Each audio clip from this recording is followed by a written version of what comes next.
Welcome to the latest edition of First Take. I am sitting in the host chair today. That means I'm in charge. Even though this is a Mad Dog Wednesday, we've got the one and only Mad Dog Russo in the house. And my boy. What up, baby? What's going on, Big J? What's up, Jay? How are you, pal? It's good to see you, bro. How you been, man? It's been good to be back, baby. This time. That's what I'm talking about. Swagoo and Peter Schrager will be joining us a little bit later on in the show. But before we get into any NFL topics, I have to give you my rules. You know my jaws are jabber jaw. I had dental surgery and stuff like that. I am not 100%, but I do have my rules. Turn around, doggy, and you look at these rules. You will speak when you are spoken to, okay? Let's get that out the way, okay? No cussing. He's giving me this nonsense before. No Go cussing, ahead. all right? Address me as Stephen A. or Mr. Stephen A. That's respect, okay? Make sure you do that, all right? Leave the fluid comments to me. I'm the one that gets to say fluid. Nobody else gets to say fluid but me. And no rude reactions. And watch your tone. Watch your tone. I'm adding that, okay? Because you've been on one. You've been on one, okay? I don't know if I can commit to number 2, dog. Yes, you can. Yes, you can. No cussing. Really? I don't like 3. Really? I don't like 3, Jay. I don't like 3. I can't call him Stevie. I can't call you Stevie. You can call me Stevie. You can call me Stevie. You can call me Stevie. Makes me feel You can better. call me Stevie. Just don't say good boy. Good man. Good man. Yeah, Good man. definitely don't say good boy. Okay, let's move He's on. warned me about that. Don't say Okay, let's get right to it. The NBA season tipped off last night, and the stars took center stage in the Warriors-Lakers matchup. Luka Doncic got off to a hot start, scoring 43 points for LA, but it wasn't enough, as the combined prowess of Jimmy Butler and the babyface assassin Steph Curry helped Golden State win the game 119-109. Not the start the Lakers were actually looking for to begin the season. According to ESPN Analytics, the Lakers have a 3% chance to win the NBA title, which ranks 11th in the NBA and 6th in the Western Conference. Jay Will, it's been a while, so we'll start off with you.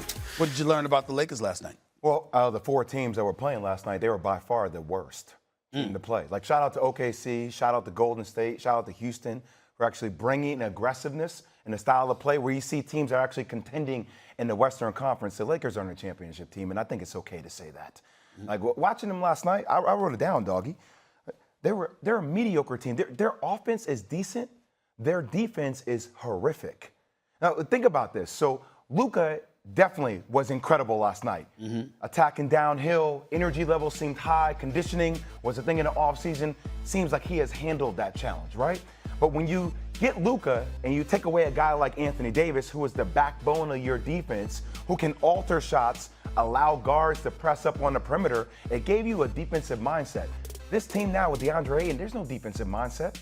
There were multiple times, SA last night, where he was floating around the perimeter. He was getting backdoor cut. He didn't know where he was on the court defensively. They were getting beat in transition. Golden State was in there. I know I said I can't curse. It was in their ass. He was in them defensively, in their pocket, doggy, each and every possession. Jimmy Butler looked great. Jonathan Kuminga looked great. They played with a sense of urgency. I do not understand how the first game of the NBA season, J.J. Redick has his work out for him, that they did not bring any kind of tenacity to the table. And it makes me extremely concerned with everything that's on the line for this team. LeBron being out. I know their schedule is a little bit softer until he comes back until November 23rd, around that pocket. But this team has a lot of challenges. Luka will do the Luka-type things that we know he can do. But this team defensively is nowhere close to being one of the top teams in the Western Conference. Well, they got murdered by Minnesota last year, so I don't know why. In fact, they're supposed to be so much better this year. And 8-8, the kid they bring in from Portland and Phoenix is their big addition in the off year. Plus, you got no LeBron, so it's going to take a little while to get going. I expect Luka, as you said, everybody was yelling about him last year, to trade, out of shape, not into it. He'll have a big year, and I think him and Reeves will be okay. They'll score. But as far as them winning in this conference, there's just too many good teams. So, 3%, that sounds about right with Houston and Oklahoma City, and obviously Golden State's going to be good. Butler's there the whole year. They're into it, fifth ring. Obviously, you got Green still sitting there. That team's going to be very good, the Warriors. And they have a chance to have a hell of a year. But the Lakers are the 5th, 6th best team in the Western Conference, and that's not going to do them a lot of good come postseason time because they're going to not get a first round. They're going to be no home court first round. They're going to have trouble getting out of the first round to make a long story I'm going to short. say, yeah. Well, we know trouble. that. We know that that's definitely going to be the case because you've got OKC and Houston. Once Kyrie and Anthony Davis come back, you've got Dallas, you've got Minnesota, you've got Denver who reloaded, and now they've got some depth. So there's about 5 teams that you think about before you even think about the Lakers. Let's get that out of the way first. Having said all of that, I will say this. I believe in J.J. Redick as a coach. I think that J.J. Redick is going to be a star coach in this league for a long time to come. I really believe in him, and I really believe in his ability to make adjustments and to make them better. I think they'll get better. I don't think last night is an indication. Certain teams are your kryptonite, y'all. And I think that when you look at Golden State's ability to shoot perimeter shots, everybody can't shoot like that. Everybody can't shoot like that. And I think that's what you got to remember. Most teams are not going to cause the problems for the Lakers that a Golden State Warriors team will cause. That's how I'm looking at that. I also want to say this. Okay. LeBron with the scatter and all of that. Listen, we all know that this is the most well-conditioned athlete, one of in the history of the NBA. He takes care of himself. I'm not saying the injury isn't serious. I'm saying that I have every confidence that he'll be able to come back and do the kind of things that we know he's capable of doing, giving you his 25 a night. That offsets some of the defensive woes because of what he's going to bring you offensively as well. DeAndre Ayton seemed clueless out there. It's going to take him a while to get going because it always takes him a while to get going. And then even then he fades and, boy, he comes back. He's like a roller coaster. We get all of that. In the end, I think we look at the Lakers. I think the one positive to peel out is that Luka was out there showing he's ready. Doing his thing. He's ready doing his thing. He's elite. So for him to come out there, and we all know what a stud Jimmy Butler is or what have you, and to see Luka just going at him or anybody else, you got to love that. Here's what I love about the Warriors. My only question about them is they're being undersized. That's it. When I looked at Houston, which we'll get into later, and I look at them starting 4 guys 6'11", when I look at OKC with their size, when I think about Dallas and their size, and you think about playoff basketball, you know that could potentially spell trouble. But I like what I'm seeing from the Warriors. And I'm going to say this. It's crazy that the man is old and everything like that. Man, I think Al Horford is a tremendous addition for Golden State. And here's why. He's smart. He's champion. He's a champion. He defends, okay? And you can't leave him open. He'll make open shots. He'll make spot-up open shots. And that's going to help take some of the pressure off of Draymond Green, who's just a future Hall of Famer. I mean, the brother's just a brilliant basketball player, brilliant basketball mind. So when you look at Golden State and Kuminga, and their mission is to make sure that everybody is, your stars are getting 34 minutes or less. That's their mission, quietly, that nobody's getting more than 34 minutes. If they pull this off, that means other cats will have stepped up, and you'll have more confidence in them come playoff time if you're Steve Kerr. And that is what I think is going to bode well for the Golden State Warriors. I think the Lakers simply lost to a better team last night, a team that's tailor-made, that they're tailor-made for. And I think that's what you're seeing more than anything else because most teams can't do what the Golden State Warriors can do. But that's a little bit of the issue with the Lakers, though, S.A., is that they have a lot of bad matchups. And, you said Austin Reeves is going to be fine. I don't know about that when Austin Reeves gets pressured by guards that get up in his pocket and make him uncomfortable. He doesn't respond typically well to that. My biggest thing is LeBron is incredible at this stage of his career. I don't think LeBron coming back is going to fix those defensive issues. Right. I think those are personnel issues. J.J. Redick can try to camouflage it as much as possible, but that's a personnel challenge, and that's what's going to be their biggest hindrance. Well, he's going to have personnel challenges, and listen, it's just a wish. I'm not sure it could have happened. I got to look it up and think back to whether or not it could have happened or not. It's great to see CP3 back in a Clippers uniform. Boy, would somebody like the Lakers could have used him because you need a point guard. You need a ball handler. You need a floor general. That ain't Austin Reeves. Austin Reeves got game, but he's not a floor general. He's not somebody that can dictate and control pace for you from time to time, that'll calm down an offense, that'll make sure everybody's fulfilling their responsibilities on the court, et cetera, that a DeAndre Ayton ain't lost. You can't, he's somebody that takes care of something like that. That's not an Austin Reeves. Well, I think the key for Golden State, I think they're much more interested in Golden State because Golden State, if everything broke right, could win an NBA championship. Yes. But they got to get through the long 82-game regular season, as you said, nobody more than 34 minutes, have a lot of age. Butler's always hurt. Curry didn't play against Minnesota. So if they're in, well, he only plays 58 games a year. But I guess at this stage of his career, that's a lot of games. Yeah, but he played that in the middle of his career. He was playing 58 games. That's why Riley couldn't stand him. He never played, and then he just doesn't play enough games. But in this scenario, if they get through and they win their 48, 50 games, their over-under number in Vegas is 48.5. Right. If they win their 50 games, somewhere in that 4th, 5th seed, and they're healthy, they could be very dangerous. We also have to remember. I'm going to tell you about Jimmy Butler trained this summer like I've seen him train back in the day. So he's completely and into it. I think being into it and not having that tailbone injury helps. Also, if Kuminga can continue to unlock. That's right. That's the key. Because he's not a catch-and-shoot guy, but he's made shots last night. But here's what I would tell you about Kuminga. Steve Kerr, one of the top 5 coaches in the history of basketball. We have to say that now. We've just seen too much greatness from Steve Kerr not to recognize him as a top 5 history of I basketball? think right now, I think you have to look at Steve that's a Kerr. little Top 5, top 6 in the history of basketball. Think about it. Look at the resumes. And look at what he's done. And I think that title in Boston really cemented that, okay? Because that's years removed from the other titles. You got to give credit where credit is due. Last year, we looked at Golden State. None of us sat here and believed it would have ended that way against Minnesota if Steph Curry hadn't gone down. Very true. Correct. Totally We agree different with story. that. So we know who Steph Curry is. But the other side to this, and this is where it's going to be a challenge for Steve Kerr, mental with Kuminga.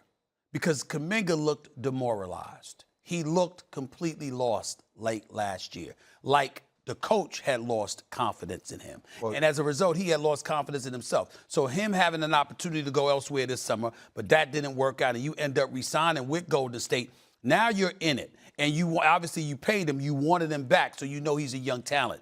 The big challenge is going to be for Steve Kerr to make sure you maximize Kuminga, because if you maximize Kuminga, that spells for Jimmy Butler from time to time as well, which is going to have Jimmy Butler even more healthy for the postseason, which is exactly what you want if you go to State. Well, you know why they lost confidence in him? Because Kuminga has a difficult time adjusting to read and react offense, and that is the majority of the offense that they run on all the time. But they got to do it. Agreed. You've had him enough years. Agreed. He He flowed last night. I got you. He got to go in but the you've second had half him last enough night. years, and we're at a point in time right now with Steve Kerr and their coaching staff, who's exceptional. You've had him long enough where it should work now. It should mesh in. Let's go back to Kerr for a second. Please. Top 5 all time. Let's talk about it.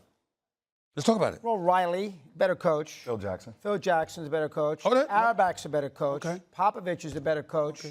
Chuck Daly is a better. Chuck Daly. Wait. Chuck Daly's a better coach. Chuck Daddy Rich, as my he's a man great John coach. Sally would say. Let me coach. say, I'm not taking anything away from any of these That's great top 5 though. Time out. Wait a minute. I'm not taking anything away from any of these great coaches. What I'm saying to you is, tell me something they've done that Steve Kerr hasn't done. What has Steve Kerr not done? Steve Kerr's got 4 chips.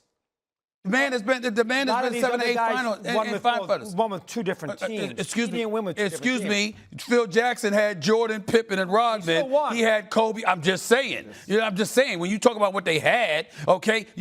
Listen. You had Phil Jackson with who he had. Okay. Pat Riley. He had Showtime. Okay. And then he won the 1 title with D Wade and Shaq and those boys, okay? He did a great job. He did a great job. No, a phenomenal job. We're talking championships. Okay, we talk about, all right, you brought up Chuck Daly. He had back-to-back titles. You understand what I'm saying? But Jordan made him miserable a few times along the way. But you had Isaiah and Dumas and Lambert and all of these boys. I'm just saying to you. He's wrong. Listen. How about Dr. Jack Ramsey? Where are you going to put him in the mix? I'm not putting him top 5. Oh, yes, you are. Excuse With me. all the people that Doc Ramsey Excuse me. influenced in the Influence is different than Hold on, we're not. Stop. Don't change it. That's part of it. Don't change it into a conversation where Sliding we're trying scale. to disrespect anybody. We're not doing that. I'm just saying we talk about top 5. Dr. Jack Ramsey was up. Won the title down 2-0 to Philadelphia. Came back with Bill Walton and the crew and beat him. But that was the lone title. You understand? Come on now. Be careful. Come on now. It's okay. So we're only basing this on the championships. That's the only reason. I'm just saying. Steve Kerr is in the discussion as a top 5 coach in the history of basketball. To the best of us, doggy. In the history of basketball. You got to take that out, baby. You got to take it. You got to take that out. That's all right. Anyway, got to move on to the NFL, y'all. Where Aaron Rodgers and the Steelers are set to face off against his former team, the Packers, Sunday night. Both teams have had a strong season so far and are leading their respective divisions. It will be the first time Rodgers takes on his old team since being traded to the Jets in 2023. Rodgers will be making his 247th career start Sunday, the 3rd most by a quarterback before facing an NFL team for the first time. He ranks behind Tom Brady before he played the Patriots for the first time with the Buccaneers, and Brett Favre before he played the Packers with the Vikings. Swagoo and Peter Schrager's in the house. Peter, I know you usually sit in this chair, but damn it, You look good at it, man. here's the problem. Here's the problem. You understand what I'm saying? I said, no, the NFL community don't need to be hearing from me, but he says, damn it, they need to be hearing from you. So I'm going to ask the questions, and you answer it. I had Dick Motta thoughts, but they didn't want that. Dick Motta, are you I kidding me? get that That's a good one. too. That's a good one. That's a good one, Peter. That's a good one. What's up, Swag? You What's good, up, my baby? brothers? How y'all doing, I man? like the suit. I'm good. I'm good. Let's get right to it. Schrager, Yeah. which quarterback do you trust more, Aaron Rodgers or Jordan Love? I'll take Jordan Love's Packers versus Aaron Rodgers in the Steelers. That's what I think. That Steelers defense is atrocious. So you look at those two together. Jordan Love has this misnomer of him not being able to win in the clutch, or he can't get it done when it matters most, or he always gives the game away. The numbers don't tell that story. Jordan Love is third best in the league as far as fourth quarter rating. He's doesn't give up any sacks. He's the best in the league at not, taking the bad sack. He doesn't turn the ball over late. He's got the best third down percentage amongst these quarterbacks. There's this feeling that Jordan Love can't get it done. I saw him get it done in Dallas. I saw him take San Francisco to the wire. And yes, last year he was injured at points and they didn't take care of business, but they still were a wild card team. Aaron Rodgers is one of the greatest quarterbacks of all time. You don't need me to list his accolades, but I've seen him lose in NFC Championship games at home against the Giants twice. Saw him lose as the number 1 seed against the 49ers in a big playoff game, 2021. And I saw Tom Brady and the Bucs come in and beat them in their building in an NFC Championship game. So who do I trust more? Yeah, Rodgers has this great body of work, and he's been really good this year. But I don't have any of these great collapse that Jordan Love has on the record that everyone's suddenly thinking he can't get the job done. Okay. Swag. Aaron Rodgers. Yeah. Look, the Steelers are 4-2. We didn't expect the Steelers to be good. You know why they're good? Because Aaron Rodgers is playing well. This defense has been the letdown on this football team. And when you look at the Cincinnati game, right, let's take that for instance.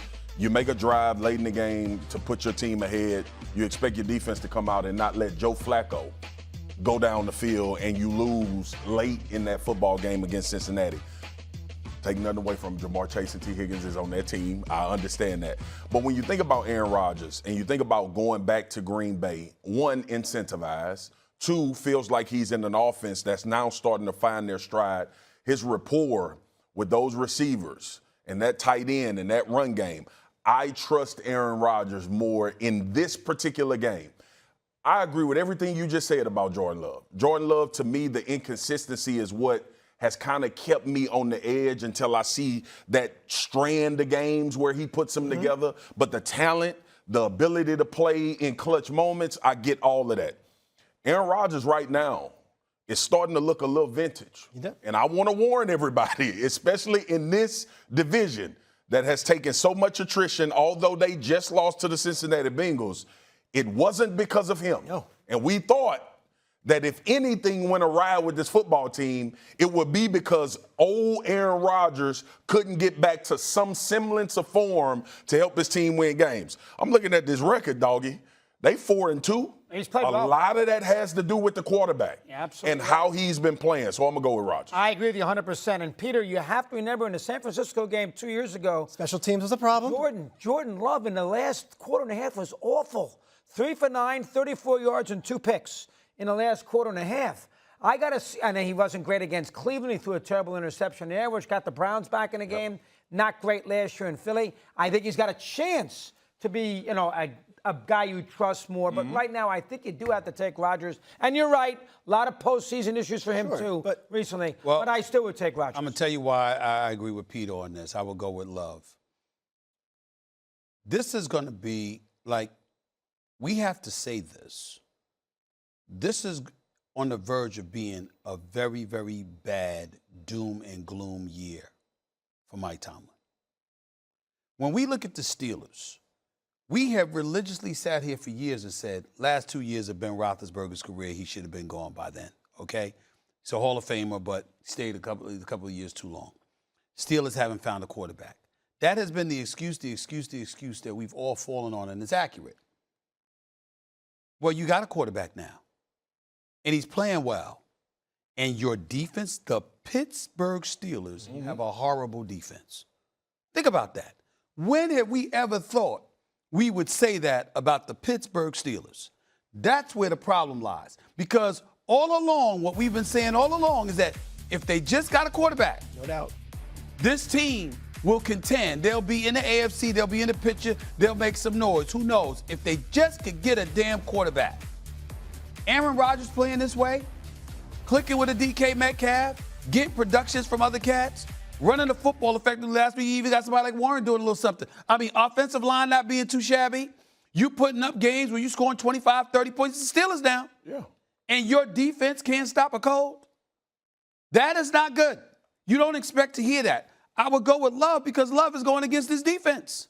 It's not even about Rodgers to me. I mean, I think Micah Parsons and them are going to find a way to get to Rodgers a few times. I got that part. Rodgers might make some plays. Yeah. But in the end, Micah Parsons and them might make their plays too. We'll see. But the real issue is, can the Steelers defense stop anybody?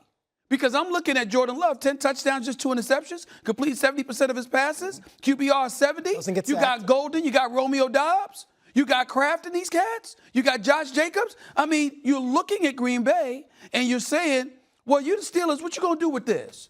That's the issue. You changed the question. The question is who you trust more. I said Love because he's going against the Steelers defense. I answered the question. But why did the Steelers defense have anything to do with it? In Because a big you're spot, saying in a you neutral trust Love? situation, who do you want Because the I'm ball? trusting Love to look great against them.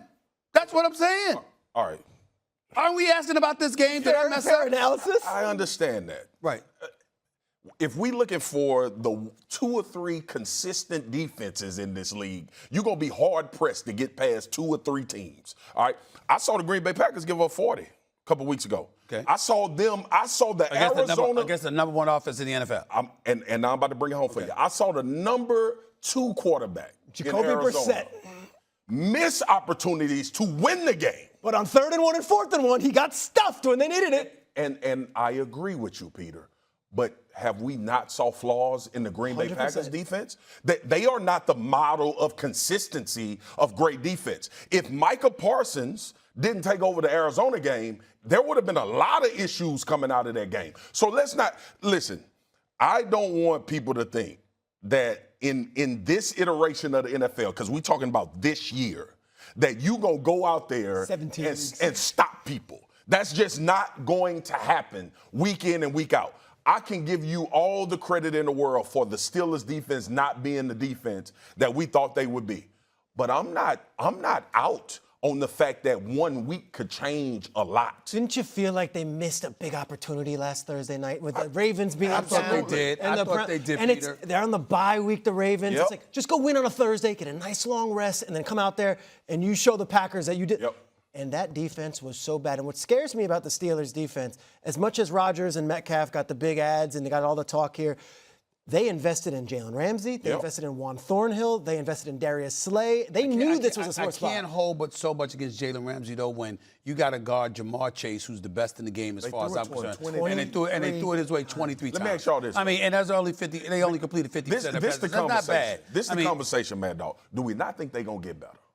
Because if y'all telling me y'all don't think the Steelers with the I'm But it's gonna- not I a think they're young. gonna It's get not a young defense. That's like, hey, they need to find themselves. These are old veteran guys. I understand that, but do you think this defense is going to play like this the No, rest of the way? no, I'm prayerful that they won't because I don't recognize my Steelers with a defense like this. Okay. I don't know who they are. I'm under the same impression. I'm not saying they're gonna become world beaters, but if I watch this show, I watch a lot of shows.